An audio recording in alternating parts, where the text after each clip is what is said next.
This has Jordan Gelbart is this unlovable lunk and comic book nerd who lives at home with his parents, works for his dad but doesn't work, spends his time on the internet wondering whether to buy Thundercats toys on eBay, and shouts at his mum, is abrasive and unpleasant and basically not easy to like. The opening scene sees him at a wedding with Selma Blair, and everybody is dancing except for the two of them. He then tries to get her number. She tries not to give it to him, but he has decided that he's going to move on with his life by getting married.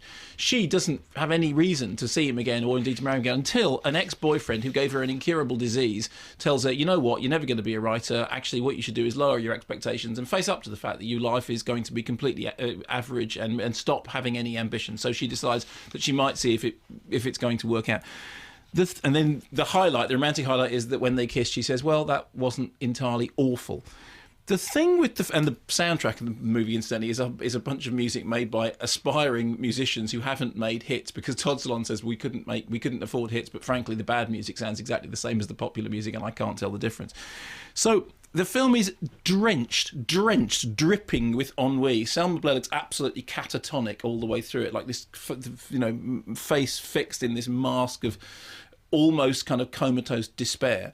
And there's a couple of very fine performances. Christopher Walken as the dad, wearing the most alarming toupee. But what you essentially get... Is it toupee or toupee? Do you have emphasis on the second syllable? Well, toupee, it hasn't got an accent on the end. Yeah, it has. So the A bit is right, but isn't it a toupee? A toupee? The accent doesn't give you the emphasis. I think that it probably... I don't know. And you know what? I don't know. And more to the point, I actually don't care. Mia Farrow is his mum, who's got this incredibly tight-faced performance. I don't mean tight. I mean, as in she's looking at the world with this sort of forced grin that at any moment may crack into this awful kind of face of anguish and despair. Todd Solondz has described this as saying that it's a film which the aim is to test the limits of our sympathy. He said, I wanted to know what it was like if you had a character. He's abrasive and off-putting and immature. What was interesting was taking someone as obnoxious as this and then exposing his vulnerability. Our aim was to test the limits of the audience's sympathy. Well, I have to say the limits of my sympathy were indeed sorely tested. And a lot of the time I felt that they were tested beyond breaking point. There is much to like in this on a kind of really acerbic, bitter, acid level. There's one lovely line when something's... Exactly. I'm so not going to see this film. But you know what I mean? That's what I meant when I said dyspeptic. There's a line in which he's beaten somebody up and she says he's litigious, but it's okay, he's also apathetic. That is what passes for a big laugh line. And there's part of me that kind of likes the fact that Solondz has this utterly sort of, rancid worldview. But I'll tell you what, you remember how much you reacted badly to Damsels in Distress? Yes.